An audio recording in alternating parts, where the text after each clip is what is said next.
on the run from their Palestinian families, living illegally in Israel, treated by both sides as the enemy. Gays from the Palestinian territories can't go home again. Tel Aviv, Israel. On a weekday morning in August, Abdul Rawashta, a 27-year-old Palestinian from Hebron, shows me his West Oslo bachelor pad via Skype. It's a short tour. Rawashta is holding his laptop as he points out every nook and cranny of his studio apartment. Cozy is what you'd call it if you were putting up a for rent ad in the paper. It's very small, he said, as though he could read my thoughts, but I like it. It's a dreary day in Norway despite it being the middle of summer. It hasn't stopped raining, he said, covering himself with a thick blanket. I'll never get used to this weather. From his balcony overlooking the American embassy hangs a Palestinian flag. I want them to see it every morning when they come in, he laughs. It's a far cry from his hometown in the West Bank, the place he was forced to flee. I'm happy, he said. I love Norway. I have Norwegian citizenship now. I can go anywhere in the world. Then, he pauses, realizing the irony in his last words. Except home, of course. On January 26, 2010, Rawashta was picked up by the Palestinian secret police in the middle of the night. Cops had gone through his friend's cell phone, where they found text messages sent from Rawashta that made it clear they were both gay.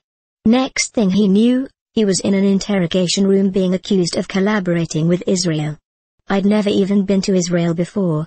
But anyone who's gay is immediately accused of spying for the enemy. For the next 16 hours, Rawashta was brutally beaten and tortured. 12 thugs in uniform dunked his head in a toilet, trying to get him to sign a confession. It was the worst night of my life. I don't like talking about it. When Rawashta refused, they picked up the phone, at 5 a.m., called his dad and told him his son was gay. They knew it was my biggest fear. They wanted to punish me. His mom told him over the phone not to return home because his father and brother were going to come after him.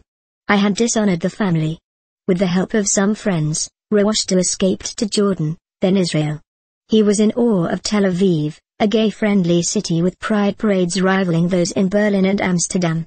As we chat about his life in Israel, Rawashta tells me to pan the camera so he could see the street behind me. How is Tel Aviv? He asks. I miss it. Less than 2 weeks after finally making it to safety, Rawashta was picked up again, this time by the Tel Aviv PD. Something was going down, and they were checking people's IDs.